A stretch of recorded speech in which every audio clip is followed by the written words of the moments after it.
یہ ہے مکہ کی سب سے بڑی دشمن. یہ ہے وہ عورت جو نبی کریم صلی اللہ علیہ وسلم کے راستے میں کانٹے بچھایا کرتی تھی. مکہ کی گلیوں میں تیرا سچ نہیں چلے گا محمد. یہاں ہم کانٹے بچھاتے ہیں، پھول نہیں.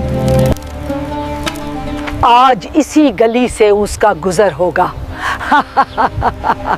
جس راہ سے رحمت عالم صلی اللہ علیہ وسلم کا گزر ہونا ہوتا، وہاں وہ نفرت اور عداوت کے بیج بو دیا کرتی تھی. اس نے سمجھا تھا کہ وہ نور کو کانٹوں سے روک لے گی، مگر اسے خبر نہ تھی کہ کانٹے تو پھولوں کے راستے روک سکتے ہیں، خدا کے فیصلوں کو نہیں. آئیے جانتے ہیں ابو لہب اور اس کی بیوی ام جمیل کے اس دور کو جب مکہ کی گلیوں میں نفرت اور سرمایہ داری کا نشہ اپنے عروج پر تھا. یہ کہانی اس دور سے شروع ہوتی ہے جب مکہ کی فضاؤں میں پہلی بار لا الہ الا اللہ کی صدا گونجی. ارے کہاں جا رہے ہوں؟ تمہیں خبر نہیں؟ ایک سچے پیغام دینے والے نے پہاڑی پر سب کو بلایا ہے. مگر اس ہجوم میں دو ایسے چہرے بھی تھے جن کی آنکھوں میں نفرت اور غصہ اتر آیا تھا، ابو لہب اور اس کی بیوی ام جمیل. وہ جہاں قدم رکھیں گے وہاں میری نفرت کے کانٹے ہوں گے. 3 برس تک حضور اقدس صلی اللہ علیہ وسلم انتہائی پوشیدہ طور پر نہایت رازداری کے ساتھ تبلیغ اسلام کا فرض ادا فرماتے رہے. اس درمیان میں عورتوں میں سب سے پہلے حضرت بی بی خدیجہ رضی اللہ عنہا، اور آزاد مردوں میں سب سے پہلے حضرت ابو بکر صدیق رضی اللہ عنہ، اور لڑکوں میں سب سے پہلے حضرت علی رضی اللہ عنہ، اور غلاموں میں سب سے پہلے حضرت زید بن حارثہ رضی اللہ عنہم اجمعین ایمان لائے. 3 برس کی اس خفیہ دعوت اسلام میں مسلمانوں کی ایک جماعت تیار ہو گئی، اور خداوند تعالیٰ کا حکم ہوا کہ اے محبوب، آپ اپنے قریبی خاندان والوں کو خدا سے ڈرائیں. تو حضور علیہ السلام نے ایک دن کوہ صفا کی چوٹی پر چڑھ کر یا معاشر قریش کہہ کر قبیلہ قریش کو پکارا. جب سب قریش جمع ہو گئے تو آپ نے فرمایا کہ اے میری قوم، اگر میں تم لوگوں سے یہ کہہ دوں کہ اس پہاڑ کے پیچھے ایک لشکر چھپا ہوا ہے جو تم پر حملہ کرنے والا ہے، تو کیا تم لوگ میری بات کا یقین کر لو گے؟ تو سب نے ایک زبان ہو کر کہا کہ ہاں ہاں، ہم یقیناً آپ کی بات کا یقین کر لیں گے، کیونکہ ہم نے آپ کو ہمیشہ سچا اور امین ہی پایا ہے. آپ نے فرمایا کہ اچھا، تو پھر میں یہ کہتا ہوں کہ میں تم کو عذاب الہی سے ڈرا رہا ہوں، اور اگر تم لوگ ایمان نہ لاؤ گے تو تم پر عذاب الہی اتر پڑے گا. اس مجلس میں ابو لہب بھی تھا. وہ کہنے لگا، کیا ہمیں یہاں اسی لیے جمع کیا گیا تھا؟ تم نے آج ہمارا وقت برباد کیا اور ہمارے دین پر انگلی اٹھائی. تیرا ناس ہو! کیا اسی بےہودہ بات کے لیے تو نے پورے قریش کو پکارا تھا؟ یہ سن کر تمام قریش، جن میں آپ کا چچا ابو لہب بھی تھا، سخت ناراض ہو کر سب کے سب چلے گئے. ابو لہب کی اس بدتمیزی اور بربادی ہو تیری کہنے کے فوراً بعد آسمان سے فیصلہ آ گیا. اللہ تعالیٰ نے اسی وقت سورہ لہب نازل فرمائی، جس میں ابو لہب کی تباہی کی خبر دی گئی.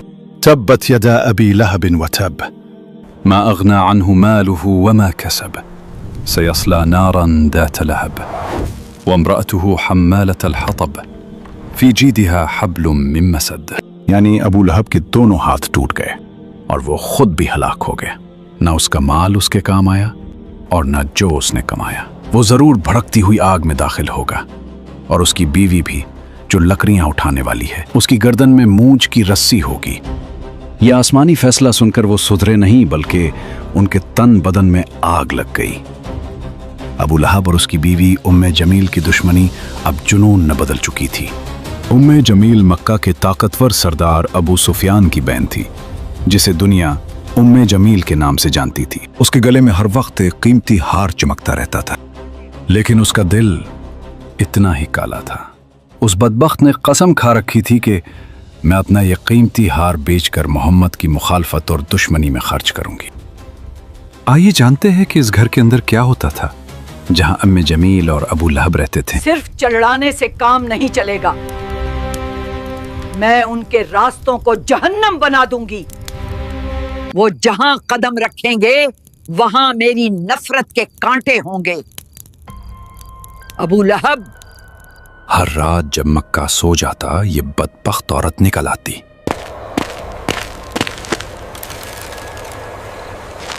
अपने नाजुक हाथों से कांटे जमा करती और उन रास्तों पर बिछा देती जहां से हुजूर सल्लल्लाहु अलैहि वसल्लम फजर के लिए गुजरा करते थे। कुछ दिनों बाद जब उस मगरूर औरत ने सुना कि रब्बे कायनात ने उसका नाम लेकर उसे ईंधन ढोने वाली कहा है, तो उसका तकब्बुर पाश पाश हो गया। वो इंतकाम की आग में जलती हुई हाथ में पत्थर लिए हरम की तरफ भागी। उसका इरादा था कि माज़अल्लाह नबी करीम सल्लल्लाहु अलैहि वसल्लम को नुकसान पहुंचाए, लेकिन देखो कुदरत का करिश्मा। कहाँ है वो? मैंने सुना है वो मेरी बुराई करता है। खुदा की कसम, अगर मैंने उसे देख लिया तो ये पत्थर उसके मुंह पर दे मारूंगी। वो सामने खड़ी थी, हुजूर वहीं तशरीफ फरमा थे, मगर अल्लाह ने उसकी आंखों पर पर्दा डाल दिया। उसे अबू बकर तो नजर आए, मगर जाने आलम नजर ना आए। वो बड़बड़ाती हुई वापस लौट गई, क्योंकि जिसका मुहाफिज खुदा हो उसे कोई आंख नहीं देख सकती। दूसरी तरफ नबी करीम सल्लल्लाहु अलैहि वसल्लम को हुक्म दिया गया, आप अलैहिस्सलाम हक को अलल ऐलान बयान फरमाइए। चुनाचे उसके बाद आप अलानिया तौर पर दीन इस्लाम की तबलीग फरमाने लगे, शिर्क व बुत परस्ती की बुराई फरमाने लगे, और तमाम कुरैश बल्कि तमाम अहले मक्का बल्कि पूरा अरब आपकी मुखालिफत पर कमर बस्ता हो गया, और हुजूर अलैहिस्सलाम और मुसलमानों की इज़ारसानियों का एक तूलानी सिलसिला शुरू हो गया। देखते हैं कौन हमें हिला सकता है। इधर अबू लहब और उम्मे जमील दोनों मियाँ बीवी की दर्दनाक मौत होनी थी, और फिर वक्त ने पलट खाया। कुरान की बात सच साबित हुई। अबू लहब पर अदसा बीमारी का कहर टूटा। उसके जिस्म से ऐसी बदबू फूटी कि उसके अपने बेटों ने उसे छोड़ दिया। कोई उसे हाथ लगाने को तैयार न था। मौत के बाद उसे लकड़ियों से धकेल कर एक गड्ढे में फेंक दिया गया और ऊपर से पत्थर बरसा दिए गए।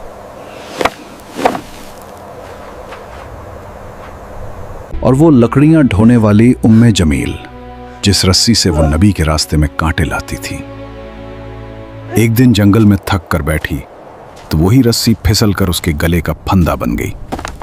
उसका कीमती हार धरा का धरा रह गया और मूंछ की रस्सी ने उसका किस्सा तमाम कर दिया। अबू लहब की साजिशें नाकाम हो चुकी थीं, लेकिन अब मक्का की जमीन कमजोर मुसलमानों पर तंग की जा रही थी।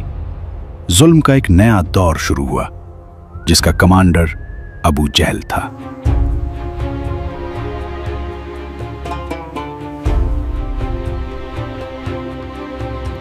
उनका फैसला था कि जो भी गरीब या गुलाम कलमा पढ़ेगा उसे इतनी तकलीफ दो कि वो मौत मांगे या इस्लाम छोड़े। कुफार मक्का खानदान बनु हाशिम के इंतकाम और लड़ाई भड़क उठने के खौफ से हुजूर अलैहिस्सलाम को कत्ल तो नहीं कर सके, लेकिन तरह तरह की तकलीफों और ईज़ा रसानियों से आप पर जुल्म और सितम का पहाड़ तोड़ने लगे। अगर वो मक्का की किसी गली में नजर आए तो उसे एहसास दिलाओ कि ये शहर उसका नहीं है। उसकी आवाज को दबा दो, उसके रास्ते में रुकावटें खड़ी कर दो, ताकि मक्का में कोई उसकी बात सुनने की हिम्मत ना करे। चुनाचे सबसे पहले तो हुजूर अलैहिस्सलाम के काहिन, साहिर, शायर, मजनून होने का हर कूचा और बाजार में जोरदार प्रोपेगेंडा करने लगे। आपके पीछे शरीर लड़कों का गौल लगा दिया, जो रास्तों में आप पर फप्तियां कसते, गालियां देते और ये दीवाना है का शोर मचा मचा कर आपके ऊपर पत्थर फेंकते। कभी कुफारे मक्का आपके रास्तों में कांटे बिछाते, कभी आपकी मुकद्दस और नाजुक गर्दन में चादर का फंदा डालकर गला घूंटने की कोशिश करते। एक मर्तबा जबकि हुजूर अलैहिस्सलाम हरम काबा में नमाज पढ़ रहे थे, ऐन हालत नमाज में अबू जहल ने कहा कि कोई है जो आले फलां के ज़िबा किए हुए ऊंट की ओझड़ी लाकर सजदा की हालत में उनके कंधों पर रख दे। ये सुनकर उक़बा बिन अबी मुअयत काफिर उठा और उस ओझड़ी को लाकर हुजूर अलैहिस्सलाम के दोश मुबारक पर रख दिया। हुजूर पाक अलैहिस्सलाम सजदे में थे। देर तक ओझड़ी कंधे और गर्दन पर पड़ी रही और कुफ्फार ठट्ठा मार मार कर हंसते रहे और मारे हंसी के एक दूसरे पर गिर गिर पड़ते रहे। आखिर हजरत बीबी फातिमा रदियल्लाहु ताला, जो उन दिनों अभी कम सिन लड़की थी, आए और उन काफिरों को बुरा भला कहते हुए उस ओझड़ी को आपके दोशे मुबारक से हटा दिया। हुजूर सल्लल्लाहु अलैहि वसल्लम के क़ल्ब मुबारक पर कुफ़ार कुरैश की इस शरारत से इंतहाई सदमा गुजरा और नमाज से फारिग होकर 3 मरतबा ये दुआ मांगी कि अल्लाहुम्मा अलैका बिकुरैश, यानी ए अल्लाह तू कुरैश को अपनी गिरफ्त में पकड़ ले। फिर अबू जहल, अक़बा बिन रबिया, शैबा बिन रबिया, वलीद बिन उक़बा, उमैया बिन खल्फ का नाम लेकर दुआ मांगी कि इलाही तू उन लोगों को अपनी गिरफ्त में ले ले। हज़रत बिलाल रज़ी अल्लाह अन्हु, जो उमैया बिन खल्फ काफिर के ग़ुलाम थे, उनकी गर्दन में रस्सी बांधकर कूचा बाजार में उनको घसीटा जाता था। उनकी पीठ पर लाठियां बरसाई जाती थी और ठीक दोपहर के वक्त तेज धूप में गरम गरम रेत पर उनको लिटाकर इतना भारी पत्थर उनकी छाती पर रख दिया जाता था कि उनकी जबान बाहर निकल आती थी। उमैया काफिर कहता था कि इस्लाम से बाज आ जाओ, वरना इसी तरह घुट घुट कर मर जाओगे। मगर इस हाल में भी हजरत बिलाल रजी अल्लाह अन्हु की पेशानी पर बल नहीं आता था और बुलंद आवाज से कहते थे, खुदा एक है, खुदा एक है। हजरत अम्मार बिन यासिर रजी अल्लाह को गरम गरम बालों पर चित लिटाकर कुफ्फार कुरैश इस कदर मारते थे कि ये बेहोश हो जाते थे। उनकी वालिदा हजरत बीबी सुमैया को इस्लाम लाने की बिना पर अबू जहल ने उनकी नाफ के नीचे ऐसा नेजा मारा कि ये शहीद हो गई। हजरत ज़नीरा रजी अल्लाह अन्हा हजरत उमर रजी अल्लाह अन्हु के घराने की बांदी थी। ये मुसलमान हो गईं तो उसको इस कदर काफिरों ने मारा कि उनकी आंखें जाती रहीं। मगर खुदावंद ताला ने हुजूर अक़दस सल्लल्लाहु अलैहि वसल्लम की दुआ से फिर उनकी आंखों में रोशनी अता फरमा दी। तो मुशरिकीन कहने लगे, ये मोहम्मद के जादू का असर है। हजरत अबू ज़र ग़फ़ारी रज़ी अल्लाह ताला अन्हु जब दामन इस्लाम में आए तो मक्का में एक मुसाफिर की हैसियत से कई दिन तक हरम काबा में रहे। ये रोज़ाना ज़ोर ज़ोर से चिल्ला चिल्ला कर अपने इस्लाम का ऐलान करते थे और रोज़ाना कुफ़ार कुरैश उनको इस कदर मारते थे कि ये लहूलहान हो जाते थे। और इन दिनों में आब ज़मज़म के सिवा उनको कुछ भी खाने पीने को नहीं मिला।